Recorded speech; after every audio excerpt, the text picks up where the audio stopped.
ترکیہ رسمی طور پر جمہوریہ ترکیہ بنیادی طور پر مغربی ایشیا میں اناطولیہ میں ایک ملک ہے جس کا ایک چھوٹا حصہ جنوب مشرقی یورپ میں مشرقی تھریس کہلاتا ہے۔ اس کی سرحد شمال میں بحیرہ اسود سے ملتی ہے، مشرق میں جارجیا، آرمینیا، آذربائیجان اور جنوب میں ایران، عراق اور سیریا، بحیرہ روم، قبرص اور مغرب میں بحیرہ ایجین، یونان اور بلغاریہ سے ملتے ہیں۔ ترکیہ 85 ملین سے زیادہ لوگوں کا گھر ہے، جہاں زیادہ تر نسلی ترک ہیں، جبکہ نسلی کرد سب سے بڑی نسلی اقلیت ہیں۔ سرکاری طور پر ایک سیکولر ریاست ترکیہ میں مسلم اکثریتی آبادی ہے۔ انقرہ ترکیہ کا دارالحکومت اور دوسرا بڑا شہر ہے۔ استنبول اس کا سب سے بڑا شہر ہے اور اس کا اقتصادی اور مالیاتی مرکز نیز یورپ کا بھی سب سے بڑا شہر ہے۔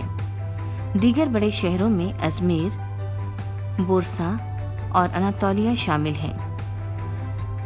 انسانی رہائش کا آغاز بالائی قدیم سنگی دور اواخر میں ہوا تھا۔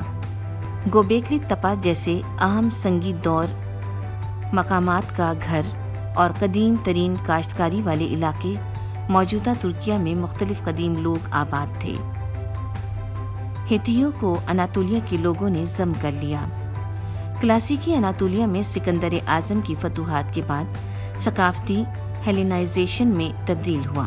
سلجوق ترکوں نے 11ویں صدی میں اناطولیہ کی طرف ہجرت شروع کر دی، جس سے ترک سازی کا عمل شروع ہوا۔ سلاجقہ روم نے 1243 میں منگول حملے تک اناطولیہ پر حکومت کی۔ 1299 میں شروع ہو کر عثمانیوں نے سلطنتوں کو متحد کیا اور توسیع کی۔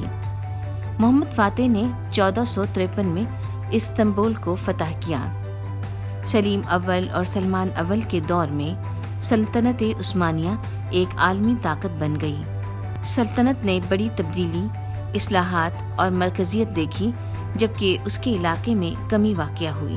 19ویں صدی اور 20ویں صدی کے اوائل میں عثمانی تخفیف اور روسی سلطنت کے دوران مسلمانوں پر ہونے والے ظلم و ستم کے نتیجے میں بڑے پیمانے پر جانی نقصان ہوا۔ بلقان، قفقاز اور کریمیا سے جدید دور کے ترکیہ میں بڑے پیمانے پر ہجرت ہوئی۔ 3 پاشاؤں کے کنٹرول میں سلطنت عثمانیہ 1914 میں پہلی جنگ عظیم میں داخل ہوئی، جس کے دوران عثمانی حکومت نے اپنے آرمینیائی، یونانی اور آشوری رعایا کے خلاف نسل کشی کی۔ عثمانی شکست کے بعد ترک جنگ آزادی کے نتیجے میں سلطنت کے خاتمے اور معاہدہ لوازن پر دستخط ہوئے۔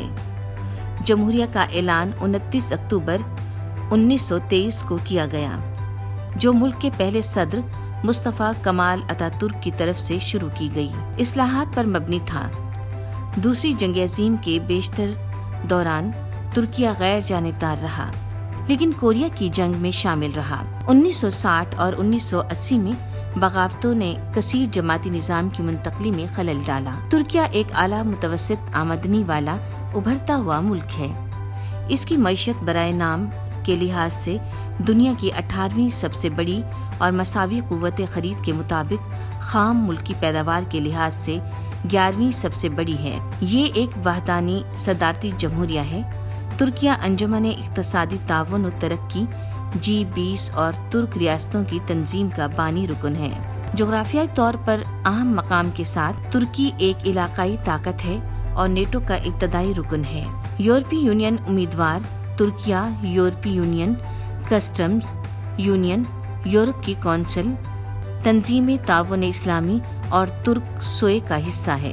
ترک میں ساحلی میدان، ایک اعلیٰ مرکزی سطح مرتفع اور مختلف پہاڑی سلسلے ہیں۔ اس کی آب و ہوا معتدل ہے اور اندرونی حصے میں سخت حالات ہیں۔ ترکیہ اکثر زلزلوں کا شکار رہتا ہے اور موسمیاتی تبدیلیوں کے لیے انتہائی خطرے سے دوچار ہے۔ ترکیہ میں وفاقی صحت کی دیکھ بھال، تعلیم تک بڑھتی ہوئی رسائی اور بڑھتی ہوئی جدت پسندی ہے۔ یہ ایک سرکردہ ٹی وی مواد برآمد کنندہ ہے۔ 21 یونیسکو کے عالمی ثقافتی ورثے کے مقامات، 30 یونیسکو کے غیر محسوس ثقافتی ورثے کے نوشتہ جات اور ایک بھرپور اور متنوع کھانوں کے ساتھ ترکیہ دنیا کا 5واں سب سے زیادہ دیکھا جانے والا ملک ہے۔